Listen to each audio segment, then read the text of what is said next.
everyone, this video is going to be a different format and I'm really hoping you guys can leave me your feedback on which format you prefer. Now before we get to that, I want to issue a challenge and I'm going to be listing a couple of individuals, but if you want to get involved in this, please just leave a comment. Now I had stopped making videos for a long time and I just felt like it wasn't worth the time. But over the last couple of months, I've really come to miss the small community that we had developed where we were encouraging each other, we were getting into small little challenges or asking questions and keeping up on what each other were doing. So Brent Gobay, Armed and All Heart, he never stopped making videos. So good on you, Brent. I'm really proud that you just stuck through it, whether people were watching or not. But Grey Wolf Fitness, you kind of stopped making videos. I used to watch those all the time, and now there's just shorts, which I didn't even realize you were making because they don't show up in my subscriptions list. And then Tony McNett, you post almost as rarely as I do.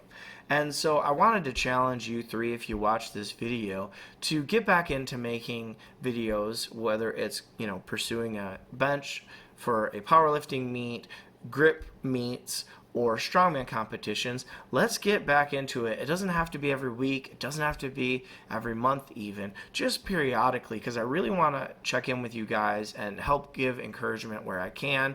And let's talk some lifting, maybe do some fun stuff. I really miss you guys.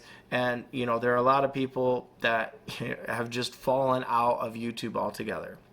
Now, I decided to start documenting my return to lifting post-hip surgery, and I've already signed up for a strongman competition going into July.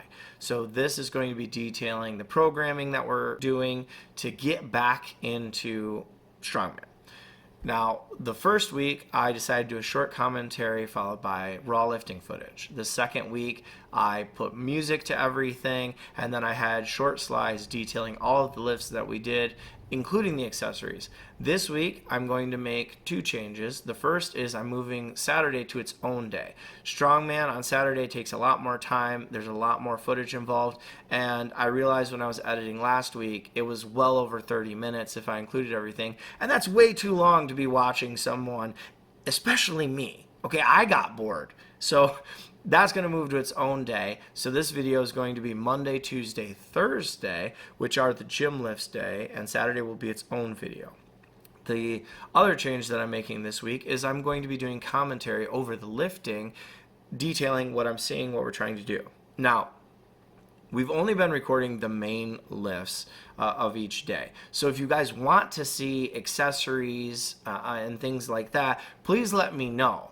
Right now, Monday is focused on the deadlift, Tuesday is focused on the overhead press, Thursday currently is a miscellaneous day where we're mostly just focusing on benching and doing whatever we feel we can do, and then of course Saturday is strongman where we're going to be focusing on the events for the competition. Now before we get into this week's video, I wanted to say a couple of things.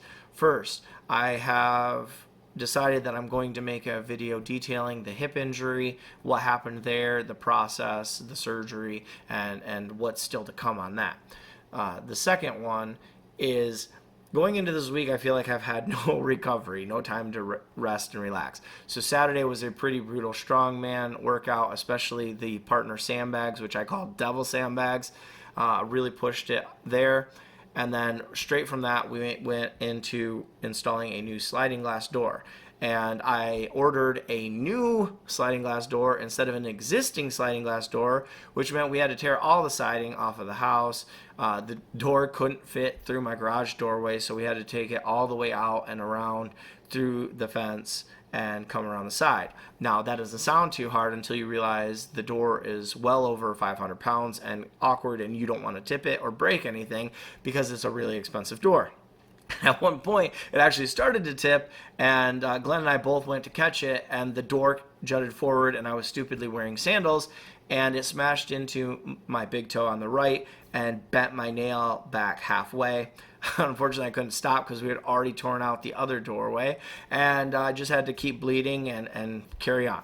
So we got the door in. It was a very long process, but the siding and everything still needed to be put back on.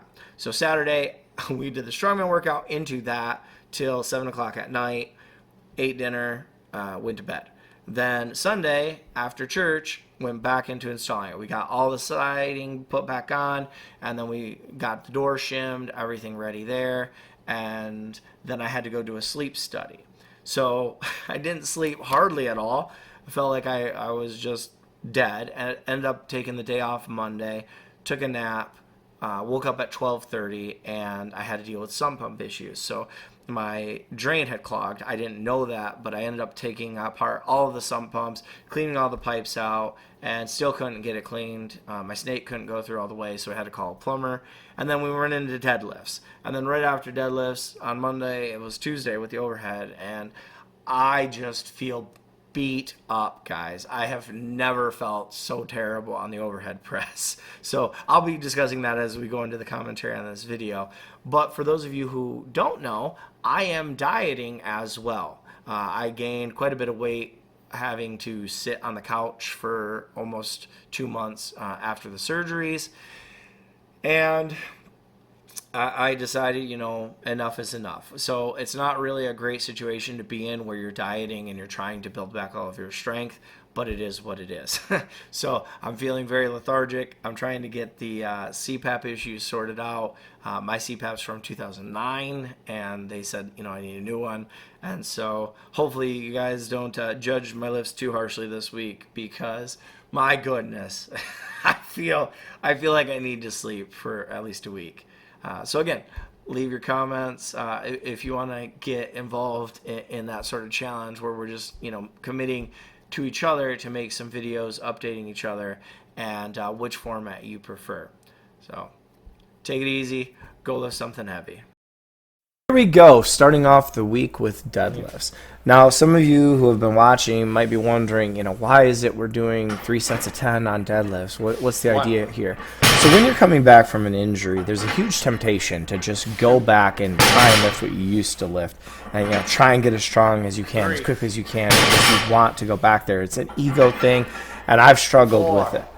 But depending on how long you're injured for and how long you went from lifting, your muscles might not be ready, your tendons, your ligaments, they're not ready for this type of beating, and even your CNS might have forgotten the best way to lift. So we like to lower the weight and focus on doing something like 10 repetitions to make sure you're building that motor pattern, you're getting the blood flow in there, you're building the muscles back up, and you're doing it gradually. Call it there. It's the belt. Felt really strong. I cannot. So you'll notice two differences here between Glenn and myself. Number one, I'm using a mixed grip instead of straps. It just feels better for me, and I always like to do my deadlifts mixed grip. This prep is going to be a little bit different, where I'm doing the first set with mixed grip. All other sets I will be using straps, just to get used to that. And the second one is that I have no shoes on. So as I mentioned, I broke my toenail on the right toe. I still can't wear shoes at this point. So it's got some tape on there, and I'm deadlifting barefoot. Got rid of those goofy knee-high schoolboy socks I wore last week that just looked ridiculous. After watching the video, I said, you know what? I'd rather just bleed all over the bar than look so ridiculous. And this week, as I mentioned, just feeling tired, beat down. But the first set, it went all right. It's a little bit slower than I'd like it to be. But, first week, well, actually, when I got the clear from the surgeon, I tested 3 sets of 315. So the first week was 335, then it was 355. This is 375. So we're trying to jump 20 pounds a week, which is a decent jump. And as you will see over the coming weeks, the volume and the weight increases lowers. We here and there, depending on the weight, we increase the number of sets, because we want to make sure that we are keeping the intensity going up, but we're lowering the number of reps so we don't have a higher injury risk. Also with strongman, unlike powerlifting, when you are deadlifting, generally, it's going to be as many reps as you can get in 60 seconds. So we're trying to accomplish 2 things with this program. Get our strength back up to where we used to be in the deadlift, and condition us for the competition so that we can actually do some reps. What it is, that time. I feel like everything was falling apart. And I didn't want to. I felt my form breaking down. Okay. And I That's a good probably place to should stop. probably push for another one. Not if your form's breaking down. But it felt like my back was ruined. And so Glenn being really smart there, listening to his body. Even though he didn't hit the 10 reps, he stopped when he felt like his form was going to break down. So that's really important, guys. Whenever you're doing any sort of lift, especially deadlift, if you're going to have that form breakdown, it's not worth the injury risk. You know, some things where it's like a seated leg extension, you can get a little bit of form breakdown. But deadlift, squat, even bench press, whenever you have the bar loaded heavy and it's over top of your body, it's really not a good idea to push through failure. And as I mentioned, now I'm putting the straps on, and you can see here, you know, 7 reps in, I've just slowed down. I'm having to catch my breath. And if anybody's wondering, why do I push the bar away from myself? And when you've got a belly as big as mine, it's kind of hard to breathe at the bottom of a deadlift, especially when you're strapped in.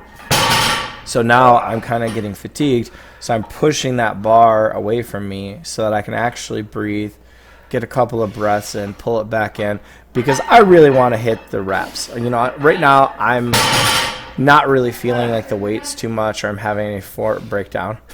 Now you'll notice there I did check the left side. This is the issue that I have with straps.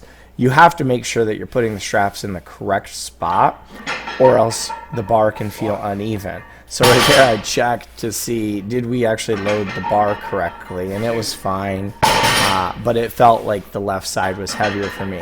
Now that could have been the straps are in the wrong place, or I just was leaning because I was trying to balance with the foot. Now one thing I will say about Glenn's form, it's just improved so much this year. He's actually driving through his glutes at the top to finish the lift.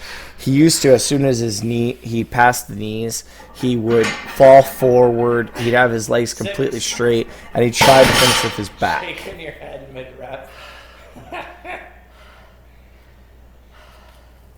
Thoughts with Glenn? No, it's because I could feel the same thing that every other set that had the 6. It's just like a... Cardio wall. No, it's whatever's... It could be. Whatever's holding my back together just stops.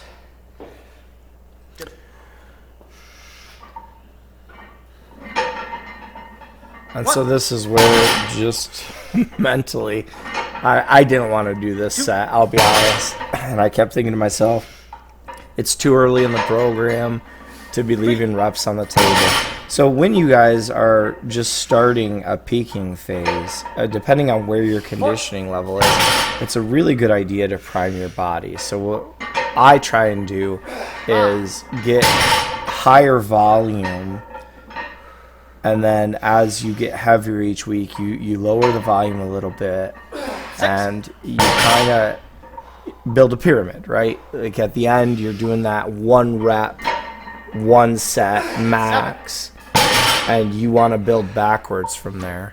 So we're going to be going up to 395 next week, and man, this one, this is only rep 8, and you look like I'm just done, and I'm sitting down there thinking to myself, okay, I want to get 10. On this one right here, I was like, okay, is my back feeling good? Okay, it feels fine. The cardio is the only thing holding me back. So just breathe in, get it done, get that last rep, hold it for a sec, and done. And there we go. Oh, sorry. That was the end of Monday. And yes, it was very difficult. Just remember to be explosive off the bottom one. Now this is a very cool day for Glenn. He and I were discussing before he went and did this set. 205 is one of those where I was thinking to myself, this might be too heavy for Glenn to get in 3. I don't know what I was thinking when I was programming. I guess I wasn't counting on us progressing the strongman day as fast as we did. So I have to make some changes to the program on this. You could do it. But we thought he could do 2 for sure. But the question was, could he get 3? And he did it. So huge props to Glenn for getting that 3 reps at 205. That is the first time since we've been lifting he's managed to do that. Now, to me, different story. So, as I mentioned, just feeling beat up. The warm-ups felt awful. And it took everything I had to just mentally go in there and push through this. And the original plan was to try and do multiple sets of 3. This is our triples day. And we ended up only doing 3 sets of 3. And then we backed it off to 185 and did 2 more sets. And we had done 185 for 3 as part of the warm-up. So, again, you see Glenn here. His press is coming a long way. We're focused on making sure he's pushing fast off of the bottom to help him get through that sticking point, get his head through so his triceps can take over. Oh, good. And, he was doing a good job. Whereas me, I have never seen 205 look this hard. And I'm surprised I stuck with it. But for those of you curious about our overhead routine, we have 3 different days. We call it the 10s day, the 5s day, and the 3s day, which might be a little bit confusing. But on the 10s day, we start at 135. We had a 10-pound plate to each side, so 20-pound increase. You do as many reps as you can, not to exceed 10 reps, and you go up until you can't do 2 reps. Then we have a 5s day where you start at 135. You add a 5 to each side, so you're increasing 10 pounds each set, and you go as many reps as you can. And when you can't hit 4, you stop. And then 3s day is different, where we pick a set weight and we do triples. And the goal is to do somewhere between 5 sets and 8 sets of triples, and then we do a deload. So my shoulders desperately need the deload that's coming next week. I'm looking forward to just being able to relax and let those shoulders just start feeling better. The combination of the diet and the lifting heavy is really beating me up. But there you go. That is the end of Tuesday. On to Thursday, the miscellaneous day. So tonight, my wife and I decided that we wanted to go see a movie. So Glenn and I decided to just do some circuit training. So what we set up was bench press into a standing machine row, followed by a leg press. And we were just doing multiple circuits of this. And here you will see I only recorded 1 circuit for each of us. 5. The final set, we ended up using 245 on the bench. 7. Now, on this one, Glenn told me he wanted to hit 8. 10 reps because it had been a while since he pushed to 10 reps 9. On 225. And 10. there you go. That felt bad. That was not set well. Cramped my back a lot. Hey, you said you wanted 10, you got 10. And so good on Glenn pushing through that back cramp. The bench is always kind of a balancing act. You want to have an arch. You need to get your butt set. You need to get your feet planted. Your shoulder blades are pulled back together. You're keeping all that tension in your body. And you want to have that tension. But So the when you risk go is up, try and tuck you're that elbow so in. tight that you start cramping up or you can hurt your back. So don't overdo it. You got to find what works for you. And on this, kind of a funny story. Last week, I was trying to show my kids how to use this rowing machine, and they were a little bit too short for the machine. So I was standing up and trying to show them, like, hey, you can try kneeling, raising the pad and everything. And when I stood up and pulled, I was like, oh, wow, I can really feel that in the lower lats. And that's something I've been trying to get is lat activation. I have multiple injuries in my back Really feel from that. high school wrestling. Squeeze and it. I've been really focusing over the last 6 months on trying to build that up. And I have something new coming. Hopefully I'll be able to reveal that to you guys soon. And you guys will think that was cool. So I need to do a lot more back training than I used to. So Tuesday we're really focusing on doing pull downs and banded pull-ups, all sorts of different grips. Thursday we try and do horizontal pulling. So this day, because like I said, it was an accelerated day, we wanted to do a short workout, get in and get out. Otherwise, I would have done some more pulling, and we would have done Dex, give me speed your on the machine. We'd done the What are row. you doing? There's Dex, and Good I'm boy. going to tell you guys, he is obsessed with Glenn. Any chance that he can lick Glenn in the face, he's going to do it. Anytime Glenn sets down his guard, Dex is there with his tongue in Glenn's face. He thinks Glenn is the tastiest chew toy ever made, and Glenn is not a huge fan of it. Dex is a very good boy, but man, when it comes to Glenn, we cannot get him to not jump on him, to not lick his face. So we're trying, but it's kind of funny because I'll just be sitting there and I'll say, "Hey, Dex, You want to go get Iris? He doesn't react. Hey, Come on, Dex, you Ryan, want to you go got get this. Ethan? He doesn't react. Hey, Dex, you want to go get Mama? Doesn't react. Dex, you want to go get Daddy? Doesn't react. Dex, you want to go get Glenn? Freaks out. He cannot be contained. Now, going back to what's actually happening on the screen. So, Glenn, he was playing around with his leg positioning and stuff. He really struggles with the leg press and being able to push through reps. And this right here, he figured something out. He told me he wasn't sure if it was, just because of the circuit he was tired, he wasn't getting in his own head, or where he had put his feet worked. But he was able to push through and get a lot more reps than he had the last couple weeks. Now, we're only using 300 pounds on this, which isn't a lot of weight. But we're trying to, again, condition the How was legs, it, Glenn? make sure that the knees, the ligaments in the knees, the hamstring, everything's ready to go. On to me, there's not really a whole lot to say. The bench press is kind of like whatever. We're just doing it as an accessory movement. In strongman, you don't compete in bench. Typically, I would just drop bench completely from the program, and we only bench, 3 months out of the year. But this year, I think I'm going to keep it in until I just don't want to do it anymore, as something to just keep the upper body pressing using some higher weights, because you can bench press more than you can overhead press. Now, going into the strongman competition that we have coming up, the Viking press is the first event, and it's interesting because they haven't told us, are we going to be facing the implement or facing away from the implement? So that is a huge variable, because how you're positioning your body, how your angles are, and the leverage is completely different. So on strongman days, we're actually having to train 3 different variations: facing the implement with a normal pronated grip, facing the implement with a neutral grip, and then facing away from the implement. So hopefully they announce soon what that's going to be. The weight is 215 pounds, as many reps as you can do in 60 seconds. Now, we are not counting the weight of the implement. We're just using the plates that we put on. And how that works is you're not getting the full weight of the plates. The closer they are to the pendulum, the less they weigh. And the closer they are to your hand, the more they weigh. So the 45-pound plate, the first one we put on, that's the only one we weighed. It only weighed 35 pounds. But we're not including the weight of the bar and the handle, which roughly were around 40 pounds. So we figure overall, just counting weight plates on there, it's close enough. The second event is going to be a sandbag carry into a drag, same as last year.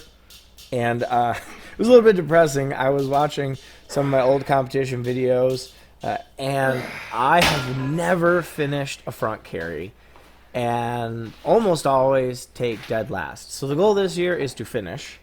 It would be nice to not take dead last, but I want to finish. So Glenn actually bought a 250-pound sandbag, so we are going to be hitting that hard, making sure that the conditioning is there for the sandbag and the technique is there for the sandbag.